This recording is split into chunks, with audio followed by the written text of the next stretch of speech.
Amy needs her notes. Thank you guys for coming. The real star of the show is baby Addison. You guys, newborn baby over here. She's precious. She's hi.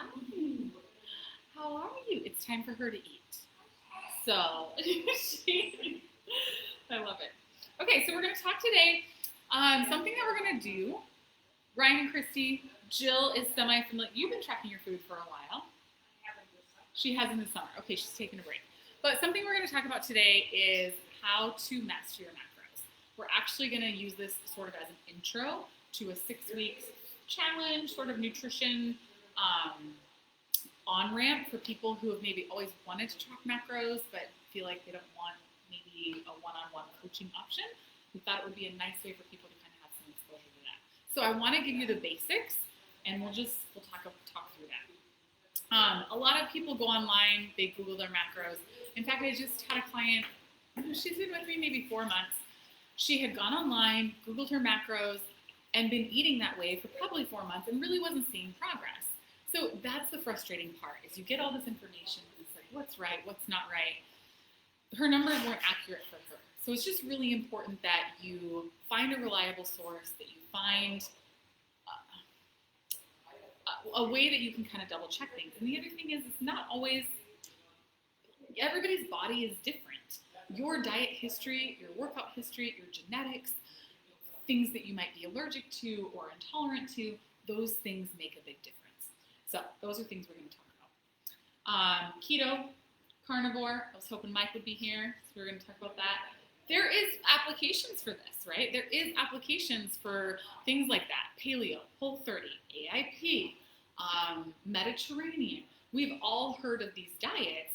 And when I first kind of started looking at nutrition, that was the part that frustrated me. I was like, well, isn't there one right way? I mean, shouldn't there be one right way? Yes and no. I mean, the reality is, yes, whole real foods is the right way, but secondly, we all have to live real life. So we can't just go around always prepping and making perfect food. That's not reality. So finding a way to balance that and real life is key. Okay, so something that I want to talk about is if results are remarkably fast, your method is probably not sustainable. This is something you guys know. It's like the faster people will do keto, they'll start keto, they'll lose 10 pounds in the first 2 weeks. And then they're like, oh, I've plateaued. Yeah, it's clearly not working. Well, of course, you're going to lose weight quickly because basically you're just dropping water weight. However, that is not sustainable. You lose 10 pounds in 2 weeks over and over and over is not sustainable. So finding a method that's really going to be sustainable for you is key. I love this illustration. Have you guys listened to Bergeron's podcast lately? No. So he had a gentleman on there who wrote the book Effortless. I don't know if you've heard of that. He also wrote a book called Essentialism. So he's really into being productive with the smallest amount of time, but living your life to the fullest. And so he used this illustration, and I ended up looking up the story because it was so fascinating to me. He was talking about tiny habits being the key. And that's really what if you could take away anything from this talk, it's going to be tiny habit, like make small, sustainable changes. So first time to ever get to the South Pole, what was it? I don't remember the year. I'm not sure if I wrote it down. Early 20th century. 2 teams were on a race to the South Pole, the British team and a Norwegian team. The British team was headed by this Captain Scott, and his thought was, we are going to, on good weather days, we are going to go all out. Full send, we are going to go as far and as hard as we possibly can. And when the weather's not good, we're just going to hunker down, we're going to recover, we'll stay put, and then again, on the good weather days, we will just hit it hard. The Norwegian team decided to take a completely different approach. They decided that what they were going to do was go 15 miles every single day, no matter what. They might feel good, they might feel fresh, it might be perfect weather, but no matter what, they were going to do 15 miles every single day.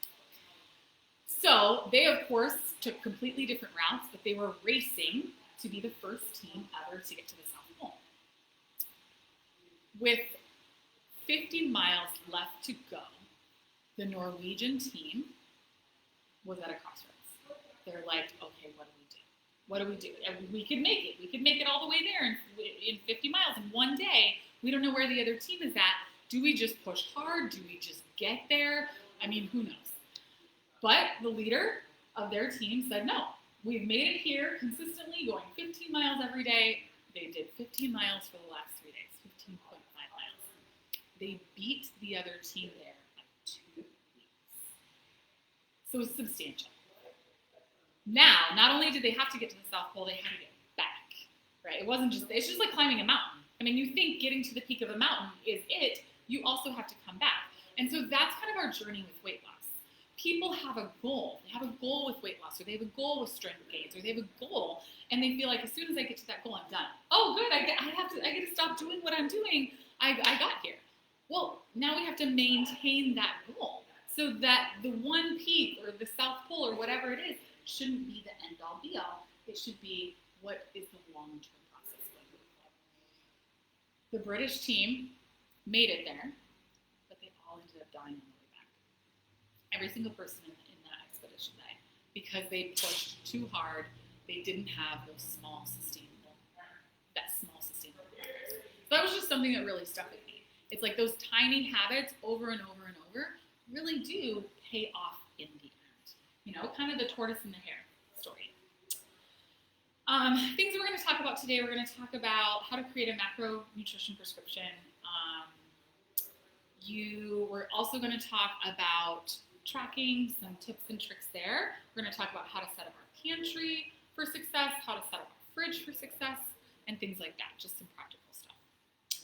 Okay, so let's talk setting your macros. So last time we did a nutrition speech, we talked about a basic way to do this, and this method is going to be really similar, but I tailored it only to CrossFitters. Like, this method doesn't really work if you're not a CrossFitter, so keep that in mind. Like, don't maybe go sharing this with people who don't exercise 4 to 5 times a week, you know, because the multiplier is going to be different. That's the ultimate thing. So here's what we're going to do. Basically, to set your calories, we're going to take your current body weight and multiply it by 13. That's going to be probably where and actually we're going to do the math. We're going to use Jill as our example. That's going to be sort of your maintenance. Okay, that's going to be your maintenance calories. So let's do it. Let me just write on the board with the permanent marker. That'd be fabulous. That would be fabulous. I mean, we could use me, but should we set your numbers? Let's do it. Okay. Yeah. Do you mind doing math for me, Christy? Sure. 165 times 13. 2145. Love it. 2145. Okay. So, Jill, is your goal kind of just maintenance, performance, feeling good? Yeah, I think so. Like, I think you're at a healthy place. I don't think we need to focus on fat loss. Okay, so honestly, what I would do if I was setting your numbers, I would probably set your numbers at about 1950 to 2000. Where are they set in my fitness plan? Oh my word. So that's severe fat loss. If you look at, I mean, again, this isn't an exact science, but this is maintenance for you. Quite likely, this is maintenance calories.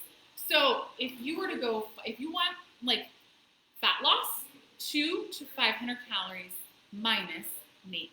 That's where we're at. So if you were to go 500 minus this, what would that be? 1645. Okay, so that would be fat loss, 1645.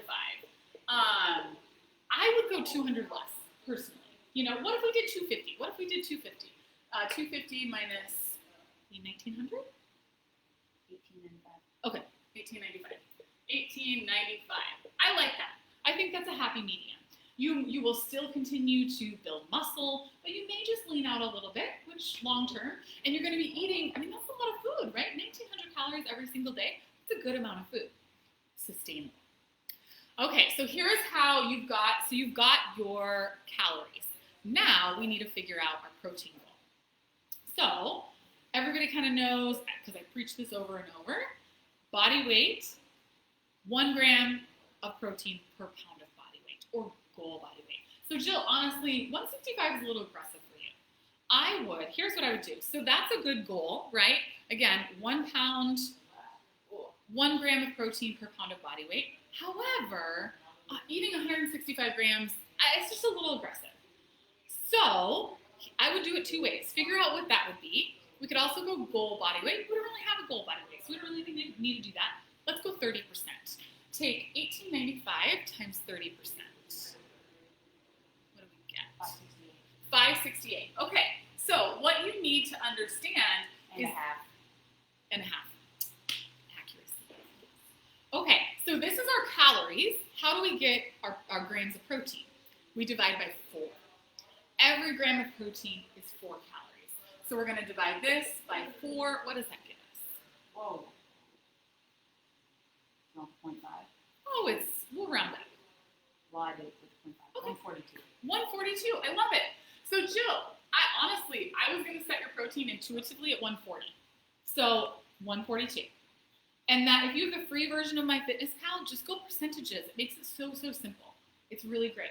Again, this is where, if we have somebody coming in who's got some aggressive fat loss goals, maybe they need to lose 50, 100 pounds, we're not going to set their protein at their body weight. That's too much.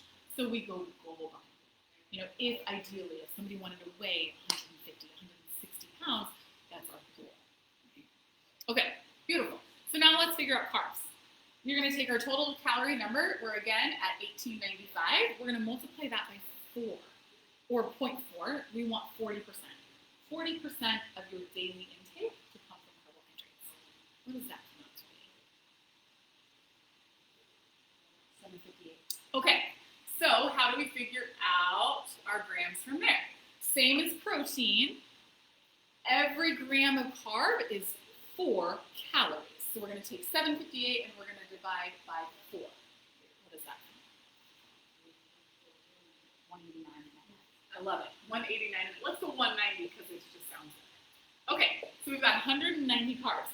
A lot of people freak out. I'm going to lose weight eating 190 carbohydrates in a day. Yes. I have been in fat loss phases where I'm eating 220 grams of carbs in a day and still losing fat. Legitimately. You know what I mean? Yeah. Okay, let's look at fat. So we're going to take this number, we're going to go 1895, and we're going to multiply that by 30% or 0.3. 568. 568. Again, our same. Perfect. 0.5. But instead of dividing it by 0.4, we're actually going to divide it by 9. And here's why. Every gram of fat is 9 calories. Fat is way more calorically dense than the other macronutrients. Rounding down 63. Okay, all right, so we're going to go 63 grams of fat. So clearly, obviously, we've got a lot more grams protein and carbs fat is here. So that's where I would set your numbers. Set your calories in MyFitnessPal at 1895, and then the free version, just go 30% protein, 40% carbohydrates, 30% fat. That's a really good split. If you've ever heard of the Zone, have you guys heard of the Zone diet? Okay, it used to be from CrossFit was their paleo, and then they went the Zone. The Zone is fantastic.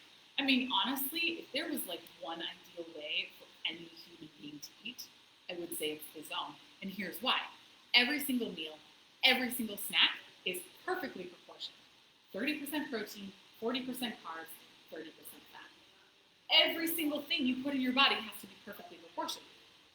I did it for 3 weeks and I wanted to blow my brains out. It was so much work. So as fantastic as it is, it's just not sustainable for the average human being.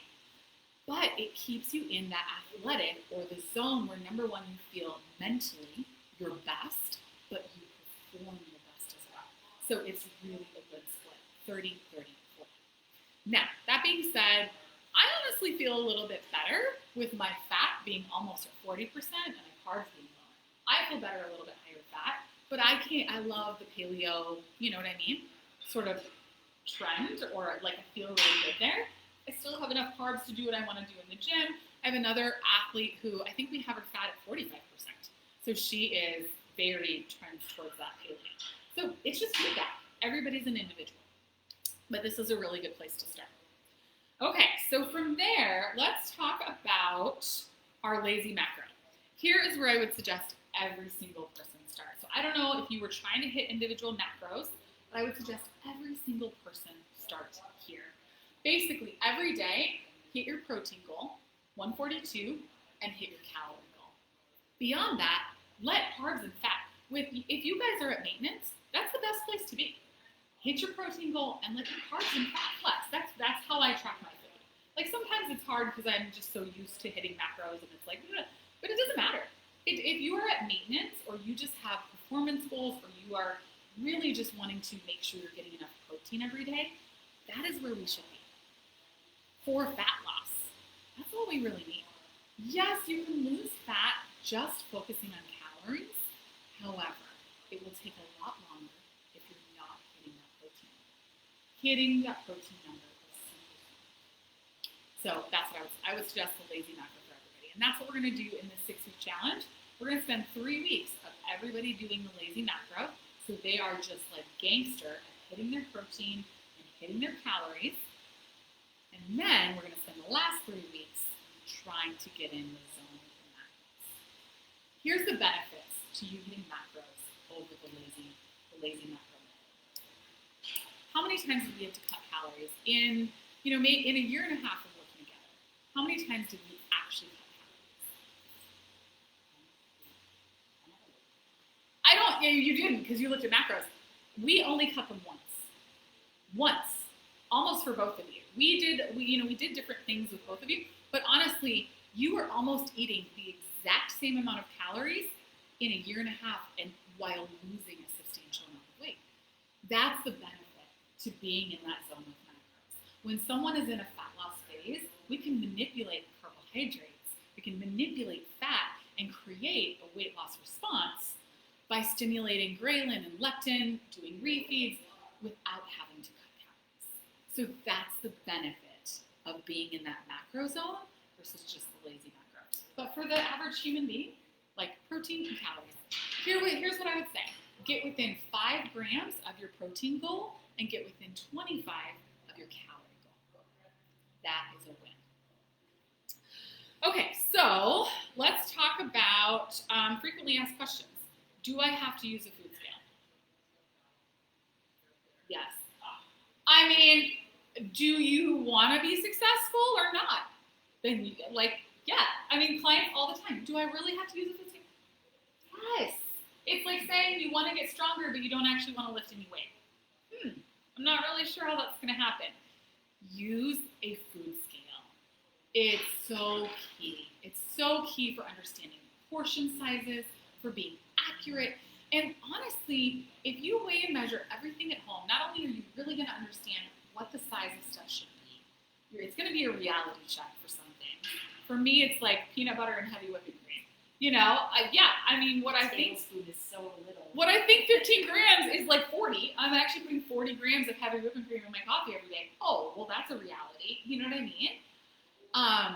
So it is. It's just the reality check that we need. But secondly, we need consistency. So if you're not weighing and measuring at home, and then when you go out, we can't get consistency. So yes, bite the bullet, buy a food scale. It's worth it. How about sauces, creamers, peanut butter, oil? I can just eyeball that stuff. It's just the small stuff, right?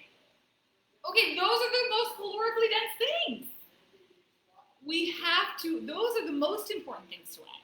You know what I mean? If you don't weigh your broccoli and you guesstimate, fine. But you don't weigh your olive oil and you're actually using 4 tablespoons when you're tracking 1, substantial. Yeah, so little things like that. How do I find what I'm looking for in my fitness pal? So this is the other hard part is people get kind of overwhelmed in the drudgery of the app, and I get that. If you're looking for, use your scanner, that's helpful. Always try to find a verified entry, that's key. What? Agreement. Yeah, that's the other thing, check it. That is key. There's so many inaccuracies in my fitness pal, so even if you scan it, still check the label. A lot of people will grab stuff and they don't even have any macros, there's just calories. So just triple check what you're using. My fitness pal actually has, Summit Health has a ton of verified entries in there, so you can, any of your whole foods are going to be in there. We've got venison, we've got alcohol, we've got, any of your veggies or fruits, they're all in there, and those are verified. So that's helpful as well. How do you eat out or at a friend's house or a party? What do you guys think? Best way to do that? Don't. No! Wrong answer. No, and that's what some people do. Some people just isolate themselves because they feel like I can't hit my numbers and it makes me too intimidated, or they go and they don't eat, you know? And this is something I've got a client working on right now. I'm like, you have to 2 meals a week. You do not get to weigh, and you do not get to, you have to guess, because she gets real obsessive about it, and that's going to help you place to eat. We need to have memories. We need to have moments. We need to have those things. Don't go there hungry. Don't go there starving. Yes, that is super key. Eat a good breakfast. Have a good lunch. Eat a snack before you go if you need to. Yes, that's key. If you want to have some of everything, have a little bit of everything and crush the protein. Eat a lot of protein. I mean, my girlfriend used to sneak chicken breast in her purse, and she would have everything else, and then I'm like, how did you get a chicken breast? She would sneak it in her purse, you know? It's just little things like that can make it super, you can enjoy the thing and still feel like you're on track. 1 meal, 1 day is not going to be. Guesstimate, do the best you can. And here again, that's the benefit to weighing and measuring at home. You're accurate when you're at home. When you have these things, you being a little bit off is not going to be the end of the world. Okay, the other thing that I would say is this is something people get in a habit of, is they just rely on their chat. Chat was a classic example of this. He just relied on his tracker. He had no idea how much protein was in an egg. He had how many carbs are in a piece of toast? How much carb is in half a cup of rice? He just didn't even care. He just let the app do all the work. I want you to start understanding what's in your food. How many grams of carbs are in a slice of toast? How much protein is in an egg? How much protein is in 4 ounces of chicken? Those things are kind of just valuable to know. So don't just track it, pay attention to it.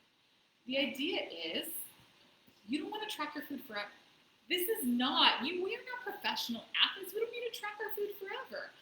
But let's say you spend a week out of every month tracking your food so you're on track. The other 3 weeks, you understanding what a serving size looks like and how many grams are in what is what's going to make you being accurate or close to those targets even when you're not tracking. So, Addison agrees. Yeah. Okay, so what happens if it's 8 p.m., you still have protein and calories left, but you're full? Should you finish your numbers or should you stop eating? What do you guys think? Finish those numbers. Jill says no. Jill disagrees. She's like, It's 8 o'clock. We go to bed. Yeah, she's like, close to bed. right? Oh, yeah, it's too close to bed. Why would we eat food? And I'm not hungry. Why would I finish my numbers? And my goal is fat loss, so why wouldn't I be in a bigger deficit? It's only going to help me get there faster. Okay, no. Why, Christy? I don't know why. Okay. Because you told me. Because Amy said so. I like it because Amy said so. Here's why. Okay, so this is a really common pattern with most of us, and I didn't realize this until we started tracking our food. This was our pattern. So we would be really structured and really routine and just eat well. Monday, Tuesday, Wednesday, Thursday. But honestly, we were in a deficit. We weren't eating enough food. Come Friday, we're hungry. We've been working out all week long. Now we're starving. Guess what? We overeat. Still hungry because we were in a deficit for 4 days. Saturday, we overeat. We tend to still overeat on Sunday because it's like we're catching up on all those things. So that's most commonly what happens is people undereat, and then they actually overeat. Secondly, we're trying to help give you willpower. Willpower is not really about you just having more motivation or you just having better willpower. It's about creating an environment that sets you up for success. If every day you are feeding your body exactly what it needs, the next day you're not going to have the same temptation to eat all the carbs. You're not going to have the sugar cravings. You're not going to have these cravings because you gave your body exactly what it needed the day before. So not that you want to make yourself sick by overeating at 8 p.m. That's not what we want. But I want you to plan better. I I want you to plan better and get your food in earlier so you're not left with all this food late at night. If you're tracking your food and you are in a deficit, you could literally eat 1,800 calories 10 minutes before you go to bed, and you're not going to gain fat. You won't, because you're in a calorie deficit. However, you're not going to sleep great, because instead of your body being ready for sleep and restoration, it's digesting food. So when it comes to late night eating, that's a question we get a lot. Is it bad to eat late at night? If you're in a deficit, you're not going to gain fat. If you want to sleep really well, don't eat late at night. That's the truth. Try to get your food in earlier. If you can, 2 hours from bed. The other thing is, there is a lot of benefits in having a semi-larger fasted window. So if you can get a 10-hour fasted window where you're not eating from 8, even 12 would be fantastic. 8 o'clock at night to 8 o'clock in the morning, phenomenal. If you get up and have coffee, that breaks the fast. So maybe you have coffee at 6. That's a 10-hour fasted window. That's great. So and here's why. Why would we want a little bit of a fasted window? What do you think? Sorry, benefits of a fasting window.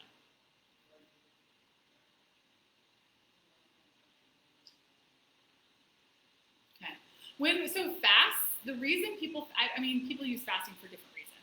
Sometimes they just cut out a meal and they're in a calorie deficit and it's an easy way for them. You know what I mean? But the benefits of fasts are, once our body stops digestion, which takes about 8 hours, then it moves into restoration. So if we can get more hours in that restoration window, basically cellular turnover, antioxidants, longevity. It's just better for immune health, longevity, hormesis, all those things that we want to feel younger, fresher, smarter. So that's the benefits of a larger fasting. Okay, how about this? What do you do on vacation? Just like whatever you want? No. Christy says no. What do we do? Try your best to stay use what you've learned and weigh out things and still make good choices. Yeah, do the best you can. Granted, maybe you're gonna have fries with your burger on vacation, whereas at home you wouldn't do that. Enjoy, have dessert if you want to. It's fine, but don't just let the wheels come off the bus. Again, the benefits of you eating enough food when you're at home. The first thing people learn when they start kind of working with the coach or having the right numbers is I don't feel the need to completely go crazy on vacation because I don't feel deprived at home. So that's part of it. The other thing you have to understand is when you're on vacation, we're doing those things. We're having maybe more alcohol. We're enjoying dessert. We're having more salty foods. We're just eating out more. When you come home, you might have more cravings. You might crave more carbs. You might crave more salty things. That's normal. And honestly, the best thing to do is kind of just rip the Band-Aid off, just have more bland foods for a couple days, and then you're right back where everything tastes good again. It's a really good rule of thumb. Okay, last question. What happens if you've hit your calories, but you still have protein to go? That was a good one. Was that a fart or a burp? Oh. What do you think? If you hit your calories, but you still have protein to go, what do we do? Eat your protein. Depends on your goals. If your goals are severe fat loss, I would say no, just call it a wash and do better tomorrow. But if your goal is strength gains and performance, hit your protein. Given the fact that it's maybe not 50 grams. You know what I mean? Hopefully it's not. What happens if you've eaten all your food, but you're still hungry? Too bad? Christy said it. Too bad. Again, it depends on your goals. What should we have done? We should have planned better. If you're hungry and you've eaten all your calories, look through your tracker and say, did I drink a bunch of sugary drinks? Did I drink my protein? Did I eat fruit snacks instead of straw? There's so many things that you can do to fill your day with more voluminous foods. Potatoes are one of the most satiating foods out there. You know what I mean? Eat your protein instead of drinking it. Those things make a big difference. Tons of veggies. You can eat, 6 cups of broccoli is the same carbs as half a cup of rice or a quarter cup. It's phenomenal, the amount of volume that you can eat. Watermelon. You can almost eat a pound of watermelon for the same carbs that are in like 2 packages of fruit snacks. Fruit snacks? No, I love watermelon. Oh, so good. Watermelon's amazing. Okay, let's talk about pimping your pantry. So things. What are staples you should have in your pantry? What do you guys have in your pantry? Nothing? Nuts? Say rice, Yogurt. yogurt. Yes. That's not easy. More frigid. Granola stuff. Hey, I mean, it works. Yeah. Like granola, like healthy granola. Love it. Um, Did you say rice? yeah, Yeah, love that. chickpea pasta. Yeah, I did want to talk about pasta. So if pasta you're non-negotiable and you want to have regular pasta, go for that. Have regular pasta. But honestly, the protein pasta, the chickpea pasta, so much. I mean, get it. Get the it is worth it. It's half the carbs. It's double the protein. And in my opinion, it tastes just as good. It's gluten-free too, which is fantastic. Yes, I agree. Cook it more al dente, then pull it out before it says. For sure. But it's amazing. It's so good. So, no, I totally agree. Get rid of the other stuff. Get it out of your pantry. It is what it is. And eventually, I mean, Chad, it's like he complained about it at first and now he doesn't even. So, how about sauces? I mean, sauces are a major thing where we can if sauces are your thing and you have I have a client who wants bang bang sauce. That stuff is full of fat. But that's what he loves and that's what he wants and he makes room for it. Fine. But how about we get some sauces that aren't full of sugar, that aren't full of fat? The one thing that I would say be really mindful of is oils. Oils in your sauces and oils in general. Vegetable oil, throw it out. Get rid of it. Done. Canola oil, drop it to the curb. We do not want that crap, right? So what should we use? What should we use for cooking? Yes. Coconut oil. So the heat point is better for coconut oil, excellent for avocado or ghee. If you're going to cook, use those 3 things. If you're going to use something like very low temperature, olive oil is fantastic. Or something cold, a salad dressing, a cold, like a mayonnaise. Perfect. Olive oil is perfect for that. Chad will put olive oil in his smoothies, so we get some healthy fats in there. Yeah. So anything very low temperature, olive oil, high temperature, coconut, avocado, ghee. Yeah, those are great things. Butter, not great because the lactose burns. That's what ghee has the lactose removed. That's why it's better than butter. So duck fat. Duck fat is also another, honestly, it's got a high heat point. It's not bad. It's a more saturated fat. So is coconut oil. But if I were to just choose the 2, I would say coconut. So bacon grease, a lot of people will use. Again, same thing. It's a little bit more high in the omega-6s. You can use it, but I would say stick with coconut oil. Tallow, yeah, 100%. Yeah, those things are all good options. Yeah, those are really good options. Okay, let's talk about spices. That's the other place where we can go with no calories. Everything bagel seasoning, the 7 seasoning salute, the elote. Trader Joe's. Yes, Trader Joe's spices, amazing. I got the magic mushroom stuff from the Paleo Girl, Nom Nom. Oh, it's so good. There's so many good spices out there. Did you know some of the most cancer-fighting foods are actually spices? They really are. So adding more flavor to your food with literally no calories can actually increase your chances of fighting cancer. And variety is the key. Variety is the key. When we were learning this month, kind of in my health coaching mentorship, all about basically how to fight cancer. The science shows every single fruit and vegetable has some sort of antioxidant that in the end fights some sort of cancer. But the key is they don't all do the same thing. The more variety that you eat, the better off your chances of building that immune system. It's not about, it's awesome if you love broccoli and that's the only vegetable you eat. Then crush all the broccoli. But variety is key. So introduce a variety, especially in your spices. Okay, canned meat. That's another thing we should have in our pantry. Canned meat. Tuna, chicken. You can get beef. I don't have canned beef in my pantry. But salmon, I love canned salmon. Those things are great. Keep those on hand. Beans, canned beans, fantastic. I mean, you can have literally a meal ready to eat. That's the one thing where clients are always like, I have no time, I have a family, I have this, I have sports, I have this.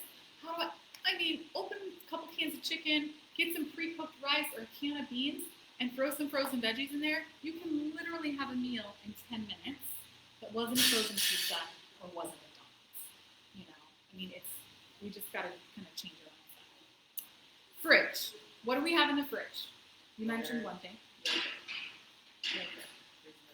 Fruits and vegetables, 100%. Yep. Don't buy it if you're not going to eat it. Pre-wash it, chop it up, get it like accessible so actually people will eat it. That is helpful.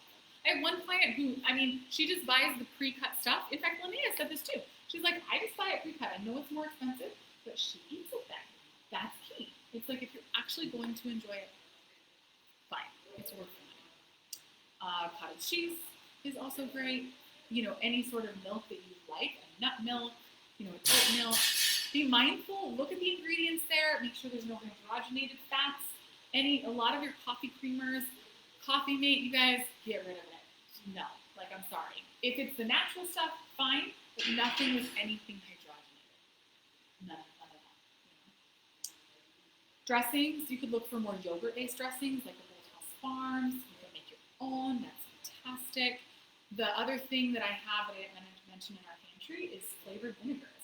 Like those can spice up your vegetables with very little calories. They have a little bit of carbs, but you can get a watermelon vinegar, you can get a mango vinegar, you can get a red wine balsamic, they have some amazing, delicious vinegars, and it's a really yummy way to spice up your food without adding a lot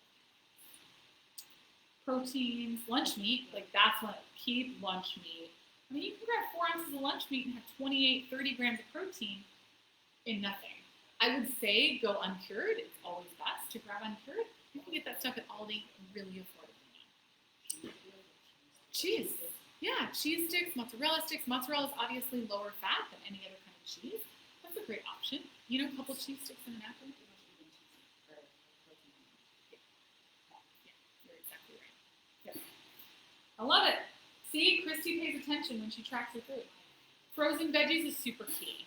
You know, I know they're not, I much prefer to roast mine fresh, but in a pinch, like frozen veggies, keep them on hand. Just always the frozen veggies on hand. Frozen fruit is another great thing. Throw it in a smoothie, put it in yogurt, thaw it, and make a little banana ice cream. I mean, there's so many things that you can do with some frozen food. Pizza, frozen pizza. Who's got frozen pizzas in their fridge? No? Maybe? No. For the most part, like get rid of the frozen pizza. If you find something that you like and you want to have it here and there, fine. Load up extra ground beef on there. Load up extra turkey or turkey Italian sausage because you're going to have a ton of fat, ton of carbs, no protein. So figure out a way to enjoy your pizza or have your pizza and a chicken breast on the side. You know, find a way to enjoy it. But I would say pretty much get rid of frozen pizza. Any kind of dough or frozen thing like that is typically going to have some sort of hydrogenated oil, some sort of, and that's just, so just eliminate it. Protein blends. Have you seen those frozen protein blends? The one that I can think of, yes, Bird's Eye. Those are fantastic. Again, we're talking like in a pinch, don't have lunch made, or it's quick and we need something for dinner. You can open a bag of those protein blends. They're delicious. They've got like a chipotle chicken and a Thai curry, and I mean they have some really, really good things. They're quick, they're easy. Again, it's a great alternative to fast food or whatever. Beautiful. Okay, what's our timing? It is 12:40. I mean, basically that's it. I was going to try to plan a day, but I just don't think we should take the time to do that. Do you want to? So planning the day for me would be way off. I don't buy food packets. That's where I struggle is every single thing I put into the tracker, I have to like, because I cook from scratch. Yes. Honestly, let's do it. If that's what you struggle with, do you guys mind if we do it? We could probably do it in 10 minutes. Let's plan a day. So, and I love that this is what you struggle with. Because, yeah, I eat very few things from my fridge. So I feel you.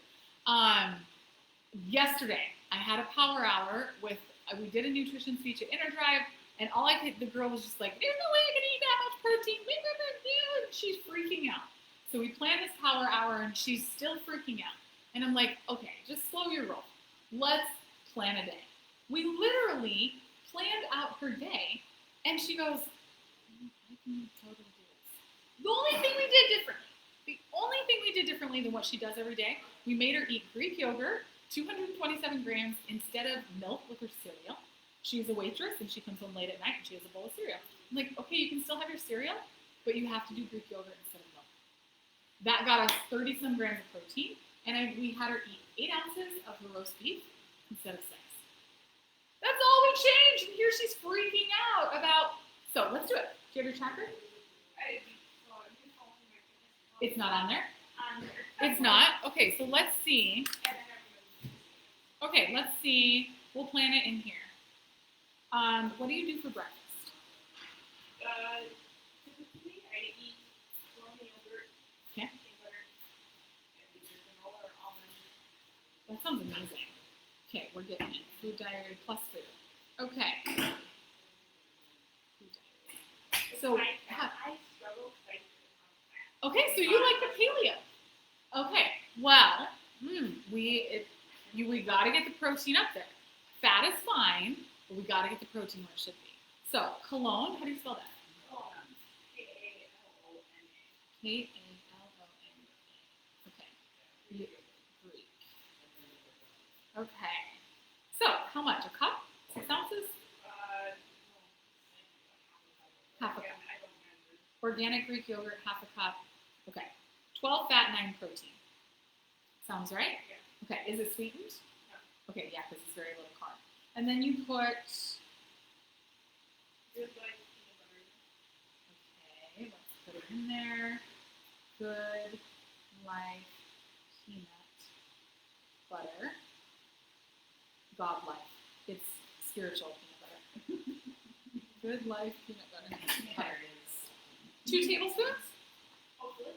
I just tried to go less, but yogurt Is full fat. Your yogurt is definitely full fat. Yes. Okay, and then what kind of granola? depends on what you buy. Love Love ground. ground? Love ground. Love grown, yes. Love grown. You won't. We'll be fine. Granola. I think people need to realize. Okay, perfect. This is how you do it. Okay, so right now for breakfast, what you have. This is so weird on a bigger app. We only have 6 grams of protein so far. This is not. So we need to make a shift. Would you do the Kelowna Greek yogurt? Is there any way you would do a 2% Greek yogurt that you've seen? What about a Fage? 2%. So I started.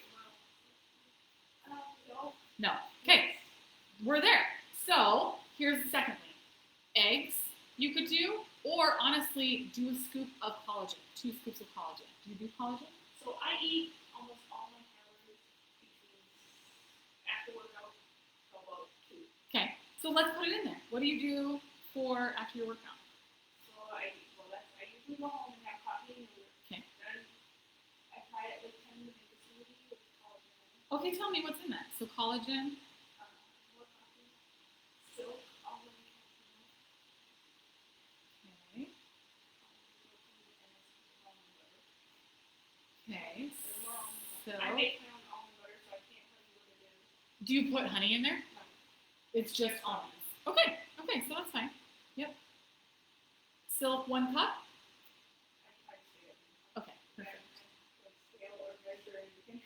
This is And that's a banana, what. half a banana. Okay, and half a banana. A-L-M-O-N-E. Butter. Perfect. Okay, and then your banana. Okay, Ice and coffee. love it. And the coffee doesn't count for anything, so we're not going to track it. And half a banana. 0.5. Okay, so far you have eaten. Oh, here's the problem. I pre-planned my day and it's pulling the stuff that I put in here. So I gotta get rid of it. So, what do you do for dinner? Let's throw dinner in there. Let's just guess on a normal night. Yeah. No, I don't eat out anywhere.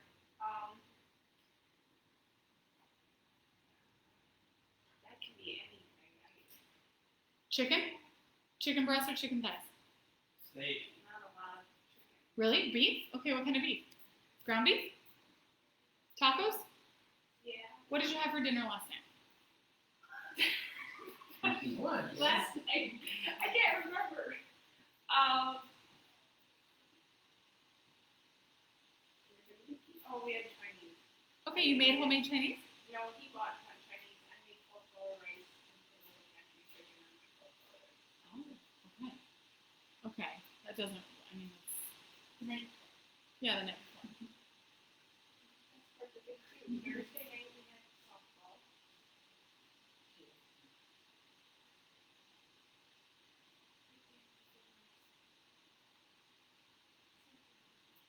Yeah. If you do beef, do you do ground beef a lot? We like quarter beef. Okay, so probably ground beef. Okay, let's do ground beef. When you do ground beef, do you do spaghetti? No. I don't eat any spaghetti. Okay. I can buy a taco salad. Let's do taco salad. Okay. So for ground beef, we're going to go ounces. I usually do grams, but we'll go ounces. Let's do, how many ounces? Deck of cards is 4. Yeah. Only that? 4. Okay. So 1 ounce. Is it dead? Did we die? No. It's back. Okay. Check. Okay. So right now, and what else is in your? Do you do sour cream in your taco salad? Salsas, sour cream, avocado, cheese. Sour cream. Yeah, this sounds good. Let's go get some food, you guys. What should you eat for brisket? Yeah, that sounds Pork. great. You, oh my word, you're not eating. What? I just always tease because my grandparents ate dinner at 4. Well, But with it's softball, sports. so it's really Yeah, early. with We sports. don't eat afterwards. Avocado. How much? Half an avocado? Half an hour. 0.5. And what kind of salad dressing? None. Okay. Tortilla chips. Jalapeno lime tortilla chips. I don't know how to spell that. Jalapeno lime tortilla chips. This is why everything is misspelled, just FYI. Because I talked to text it all. Christy knows. 2 ounces, probably? Yeah. 2 ounces. All right, Jill. Here's where we're at. Right now, you only eat 72 grams of protein. How much are you supposed to That eat? does not sound even like, I usually get like 50 when I program. Sometimes. So your smoothies in there. Is your smoothie your lunch? No, I again, what we Okay, tell me what you would have for lunch. a can of tuna, can of green beans, and French fries. Tuna. Okay, can of tuna, 1 can. Green beans. Okay. Yeah, that's my fastest lunch. That sounds great. Can of green beans.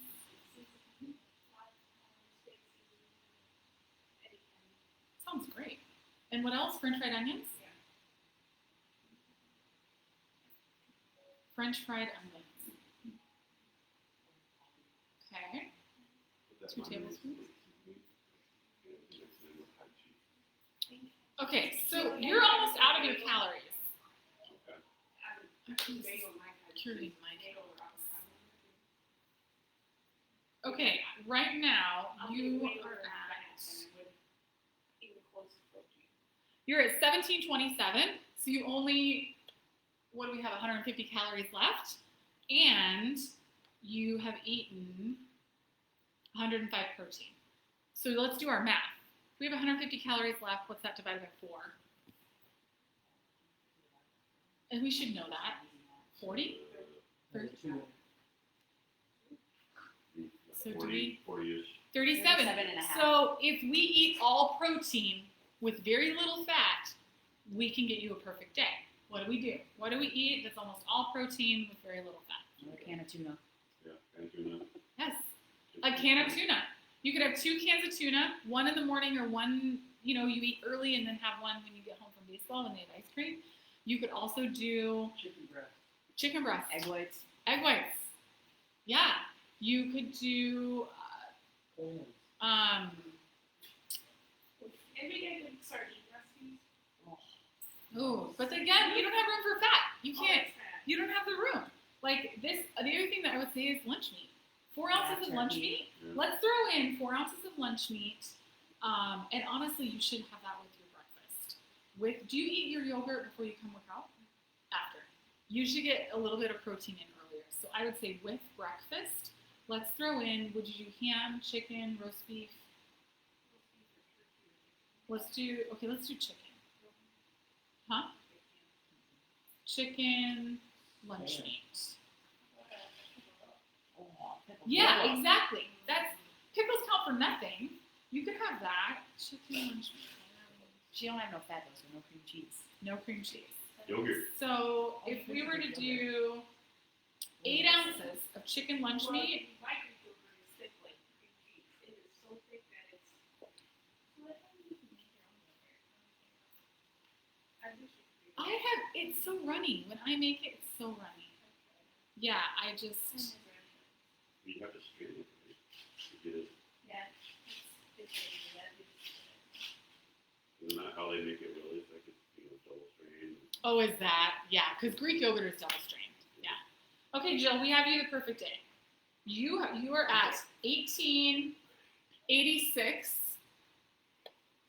You're at 1896. You're 1 calorie away, and guess where your protein's at? 145. Yes, that's the perfect day. That is the perfect day for you. So it's realistic for you to do. You just have to choose. It depends on your goals. But if you want, your fat is at 102. So you're way heavy fat. But this doesn't matter. That doesn't matter. Okay. You hit calories perfectly. You're 1 calorie away, and you're 3 grams over on your protein. So being over on my fat, because I get hung up on Oh, it doesn't matter. It literally does not matter. I mean, there are days when my fat is 120 grams.